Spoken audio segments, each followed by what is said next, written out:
Batman, Arkham City, Part 2, The Clown House, Gotham City, New Jersey, Monday, January 18th, 2021. Batman had just learned where the Joker's hideout was, in the old Sionis steel mill. Now, Batman made his way there, through the perilous, garbage-strewn streets of the super prison Arkham City.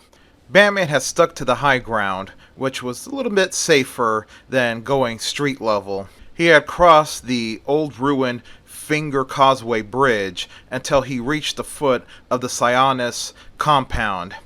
The steel mill used to belong to the Sionis family, which was the family of one of his deadly nemesis, the Black Mask, aka Roman Sionis. Now, the steel mill and the surrounding compound was just part of the vast super prison. But now, Batman can see that Joker made his personal touches to the area. It looked like a giant amusement park. He even built a giant Ferris wheel that Batman could see in the distance. Nothing about the Joker amazed Batman anymore, but then Batman hears the Joker's voice come overhead through the PA system scattered around the compound, saying, Step right up, come to Jokerland. If you want to work for me, I'm always taking in people. But remember, ladies and gentlemen, you're going to have to go through a cavity search if you don't mind a 6'8" Russian mercenary putting his finger up your butt. Batman decides to keep to the high ground, and as he crossed over the giant wall that walled off the old steel mill compound, Batman lands on an old security watchtower. And there, Batman made a discovery. He saw a giant network box labeled Tiger and CCTV. Batman said in his mind, Eureka! But then Batman also heard somebody whistling.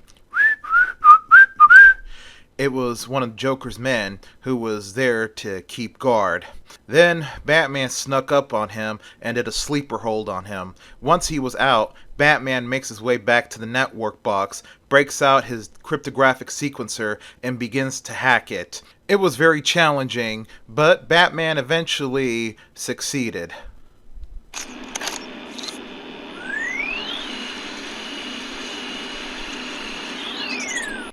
Soon, the red LED lights turned green. Batman had access. Then he pulls out from his utility belt a USB pawn box and puts it into the USB slot on the center console of the network box. The LED lights begin flickering different colors until it reached green, meaning it was hacked. Batman pulls out the pawn box, and Alfred chimes in, saying, Sir, you just hacked into one of the prison's many CCTV network box. Batman says to Alfred, Yes, I did. See if you could use it to hack into the other network boxes in the prison. Alfred says, Yes, sir. And then Alfred chimes in again, saying, Sir, I see through the CCTV network that the Joker's area is littered with armed men. And Alfred continues to talk. How in the world did these men get their hands on assault rifles? Batman says to Alfred, The only way is through Hugo Strange. He's letting these weapons into the super prison. It's probably all part of his Protocol 10. Batman keeps going as he made his way to the steel mill. He used detective mode, and he could see that the steel mill was heavily guarded, and the men were heavily armed. He had to find another way in. And then Batman asks Alfred over the communicator, Batcave, come in. I'm gonna need another way into the steel mill. Alfred says humorously, Well, sir, you could always go up to the front door and knock. Batman says, Cute, but there has to be some other way in. Alfred says, let me see here. If all other access routes are blocked, there is only one... Oh, no. Sir, there's only one way in, but it's suicide. Batman quickly deduces and says, The main chimney? Alfred says, Yes, but sir, you can't. But then Batman says to Alfred, There's no other choice. I'll notify you when I'm safe inside.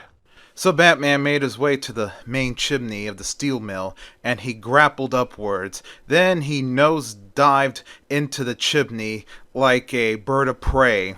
And as he was descending into the industrial chimney, he quickly saw the orange-reddish glow of fire. He was also starting to feel the rapid temperature changes from winter cold to infernal heat.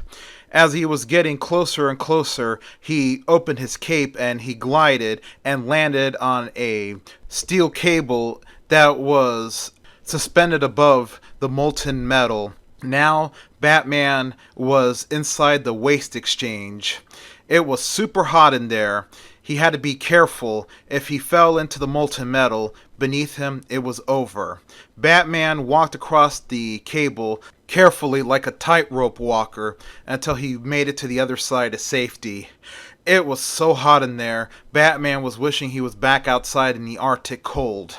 Batman hurried his way to get out of that hellish chamber, but the railings in front of him were boiling hot from the steam of the furnace. Batman said in his mind, I have to find a way to cool this down, or else I'm not going to make it out of here alive.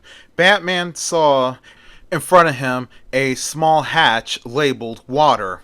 He could open the hatch and let the water cool the metal and stop some of the steam from rising and heating up the metal. But he saw there was a problem. The valve to open it was also glowing hot from the heat. There was only one thing left to do. Batman saw that there was a ring on the hatch door. He could use the grapple gun, and with the strength augmentation of his batsuit, he can yank that sucker open and let the water flow in there. And he did just that.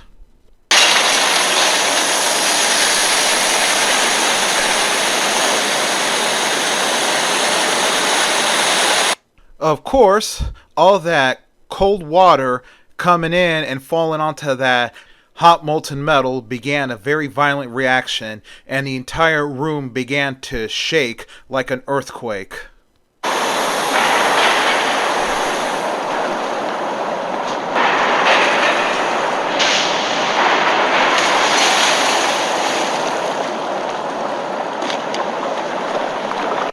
Luckily, Batman escaped the waste exchange in the nick of time, as the rumbling caused everything to fall in, including the platforms that he was using to run on.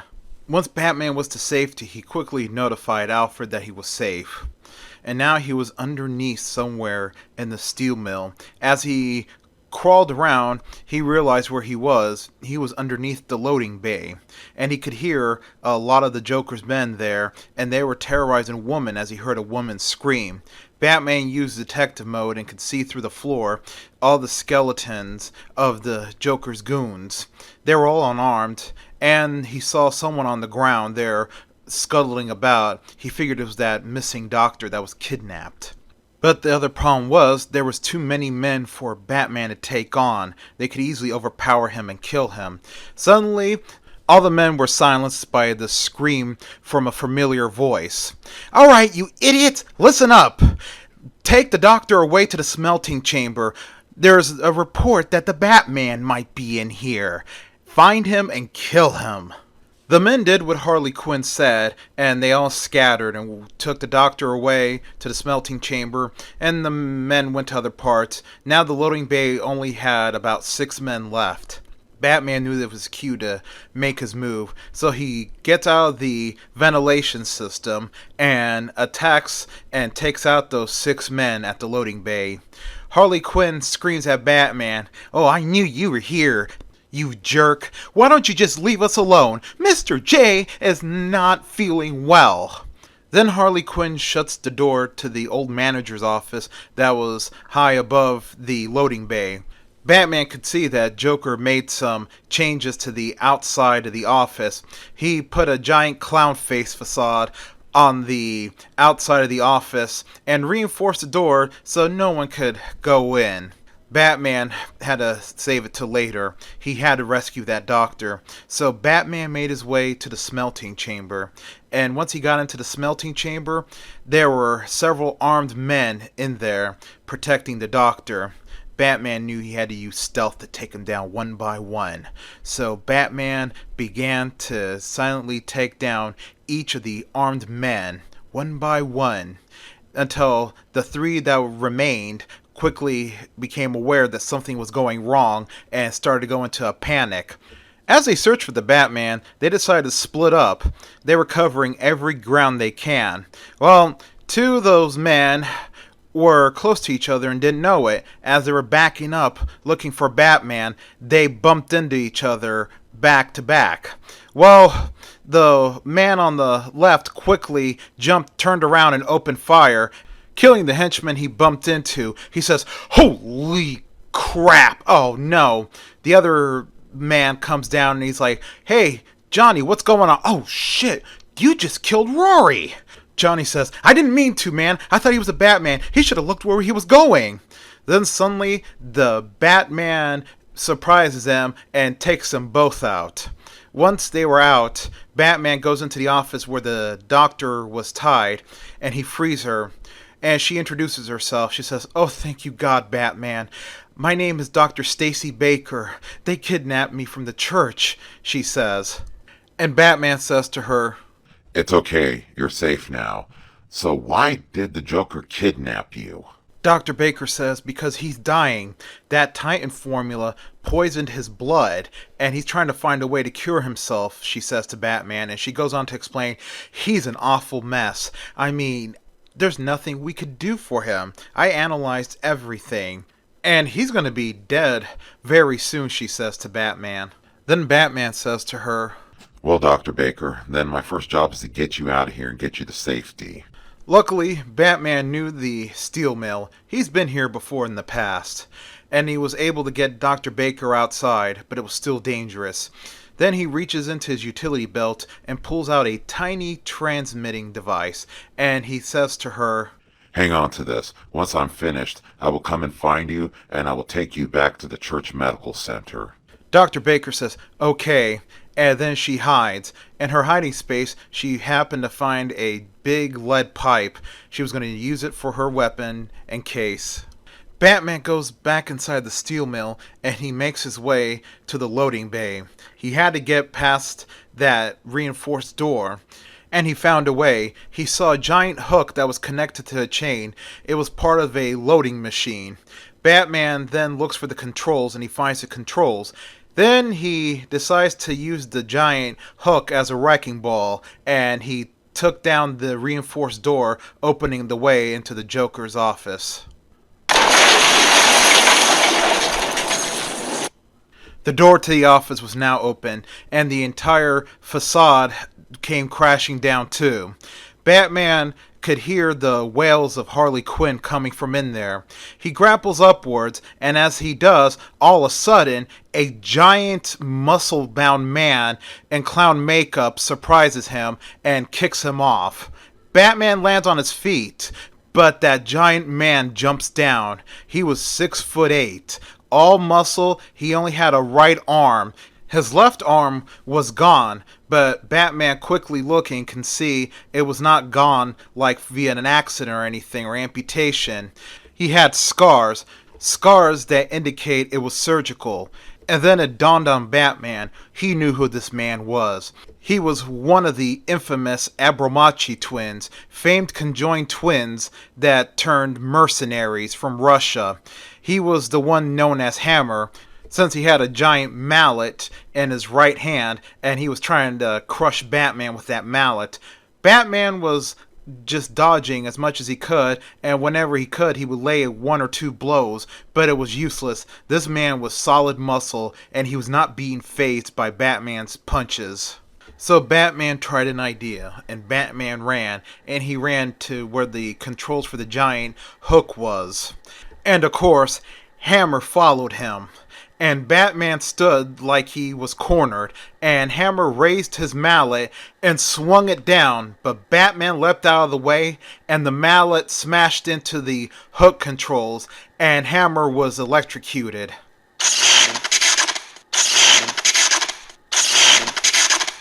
After his shock, Hammer lets out a loud, "Oh!" and he falls over. Batman didn't bother to scan him to see if he was alive or dead.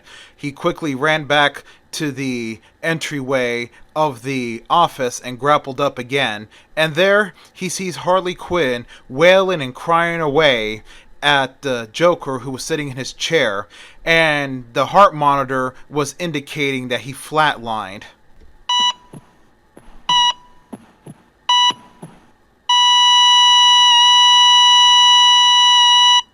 Batman quickly walks up to the lifeless Joker's body, and Harley Quinn looks at Batman and says, you did this! You did this! You always were beating him up! You've been chasing him and persecuting him for years!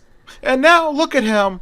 But suddenly, the Joker, another Joker, comes from behind, jumps on Batman, and puts an oxygen mask over Batman's face that sprayed some sort of gas. Batman was able to throw that Joker off of him, but the gas began disorienting him, and that Joker says to Batman, "Surprise! You fell for the old fake Joker gag, Batsy." Then Harley Quinn attacks with a baseball bat. She hits Batman 2 times, bringing him to his knees, and then, as she was about to hit the 3rd time, she says, "Batter up!" and then hits Batman in the head, knocking him out cold. Later, Batman began regaining consciousness.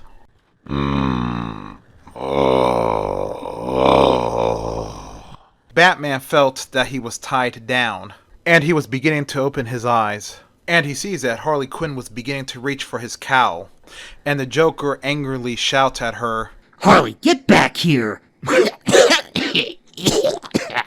And Harley does what the Joker says and walks towards him, and she says, "But I want to see who he is, sweetie." And the Joker says to her, "No one's who you think they are, my dear. Why spoil the fun?" and then Batman says, It was all a lie. There is nothing wrong with you. and then Joker makes his way over to Batman. Batman couldn't get a clear view of him as he was still obscured in shadow, and the Joker says, "Nice of you to say, but you out of all people should know there's plenty wrong with me." and the Joker crouches down, and his face is revealed by the light coming from the outside, and Batman could clearly see that he was a mess. His face was covered in horrendous-looking sores, and by the looks of it, they were not healing. And then the Joker says to Batman, Take my blood, for example. I wish somebody would. This stuff is killing me. and Batman says to the Joker, And why should I care? and the Joker answers back to Batman, Because now, there's a teeny bit of me and you too, Bats. The Joker was holding up a syringe needle, and he says to Batman, It was a good thing you had good veins in the back of your hand, where I could inject some of my blood into you. Batman began to thrash violently in the wheelchair he was tied down in, and then the Joker comes closer to Batman and begins to explain to him. Oh, come on. Don't tell me it's not what you always wanted. And then the Joker continues. Look, we're running out of time. I need your help. I was so close to a cure. I had it. Then it was taken away from me. And then Batman responds back. Then we both die. I don't care. Then the Joker lets out a big demonic grin, and he says to Batman, You don't? Now imagine that you're sucking down that last breath, and imagine that Gotham's doing the same thing too. And then the Joker sits on Batman's lap, and Batman asks angrily to the Joker. What are you talking about? And the Joker answers back. Oh, didn't I say? I spent weeks shipping my blood out to every emergency room in Gotham City. The Joker gets up from Batman's lap as he was explaining his plan, and then the Batman says to him, So that's Protocol 10. Poison Gotham City with your bad blood. I was expecting more. Then the Joker turns back around to face Batman, and he says, Protocol 10? I never heard of it. and then he goes towards Batman's ear, and he says to him, Hang tight. and the Joker proceeds to violently kick Batman in the chest, sending the wheelchair he was tied to flying back at high speed, and it crashes right through the window. The wheelchair that Batman was tied to falls and it lands on the ground hard. The wheelchair completely breaks in pieces, and now Batman was free. But he had lost consciousness. When he regains consciousness, he wakes up and he feels something was taped to his chest. He pulls off what was taped to his chest, and it was a smartphone. And then the phone rings. Batman presses the answer button, and it was Joker saying, Oh boy, I have a direct line to my best friend. but Batman quickly crushes the smartphone, and he takes out the SIM card and puts it in his utility belt. And then he goes over to where Dr. Baker was hiding. She quickly comes out to swing the pipe at Batman, thinking he was one of the criminals that was coming after her, but Batman quickly stops the pipe by grabbing it with both of his hands, and Dr. Baker says, "Oh my god, I'm so sorry, Batman. Thank God it was you." Batman acknowledges the apology and explains to her that he had to get her back to the church medical center, and he did. But as they arrive at the church medical center, the giant red banner that was hanging above between the bell tower and the front entryway was now on the ground, and its place was a crude banner with crudely painted green question marks. Batman's blood ran cold. He knew what that meant. And Dr. Baker was frightened, and she asked Batman, "What's going on?" And then Batman says to her, We're about to find out. Stay right behind me as we go in. The two of them go inside to the church, and they can see in the center aisle of the church a giant sheet was hanging down, and there was the image of the Riddler being projected on it, and he says to Batman, "Was a bit of a glitch like Max Headroom." Welcome, the Dark Knight, Dark Knight, to my challenge. And the projection goes on to say, I have kidnapped all the medical personnel and the medical protection team, and I've hidden them somewhere in Arkham City. And now, Batman, you must figure out my riddles if you want to save them. Dr. Baker says, "Oh no," and Batman says, Just freaking great. and then Batman turns to Dr. Baker and he says to her, Dr. Baker, I'm really hurt, and to make things worse, the Joker injected his poison blood in me, and now I might die like him. Do you have anything powerful, non-drowsy pain relief? The doctor was shocked, and then she says to Batman, "I do. Come with me," she says, and she guides Batman to the medication table, and she tells Batman, "I have here some acetaminophen, commonly known as Tylenol. This is powerful ones that you can't get at the stores," she says to him. And then she gives them to Batman and gives him a bottle of water, and Batman downs them. And then she gives Batman another set of pain relievers, and she says to him, "This is what we call NSAIDs. That's a short for non-steroidal anti-inflammatory drugs," she says. And she says to Batman, "They're also over the counter, but these here are the ones you just cannot get in stores." And then she gives them to Batman. Batman also downs them and chugs the rest of the bottled water. And then Batman asks her, Where's a place that's quiet in here? Someplace I can go meditate. Dr. Baker tells Batman that any place in his church is quiet, especially now that everyone's been taken hostage by the Riddler. Batman acknowledges and finds a quiet place. He sits down with his legs crossed and goes into a deep meditative state. The purpose of this meditation was to alleviate the pain in his body. It was something that he learned many years ago when he was a teenager and went to the Buddhist temple for meditation classes. The meditation lasted 15 minutes. After he was done, he unfolds his legs and gets up and walks over to Dr. Baker. Dr. Baker says, "Ah, good, Batman. I see you're finished." And then she says to him, "Here, Batman, take this, a little care package I made for you. It's just more of those powerful pain relievers," she said. And then she says to him, "Remember, Batman, the only way to treat pain is to keep on top of it. Don't let it get beyond a certain point, or else you're going to need some powerful narcotics to numb your pain." She hands over the package to Batman, and he thanks her. and he puts it in his utility belt. And then she says to Batman, Batman, when you were meditating, I was looking around for clues in here, and I found this in one of the confessionals. She hands Batman what looked like a briefcase, and it had a giant green question mark painted on it. Batman opens the briefcase, and in there was an old CD player and a CD and a jewel case, and on the jewel case was written, "Play Me." Batman pulls out the CD, puts it in the player, and it was the Riddler's riddle, and the recording of the Riddler delivers his riddles saying, I am a giant silent guardian with wings outstretched, ready to go to heaven. And I face the rising sun. Who am I?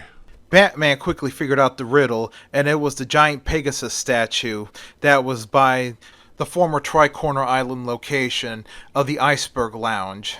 Batman knew that the next riddle would be there, so he instructs Dr. Baker to lock up after he leaves and assures her that he was going to bring the others back alive, and then he leaves. Like and subscribe. The end.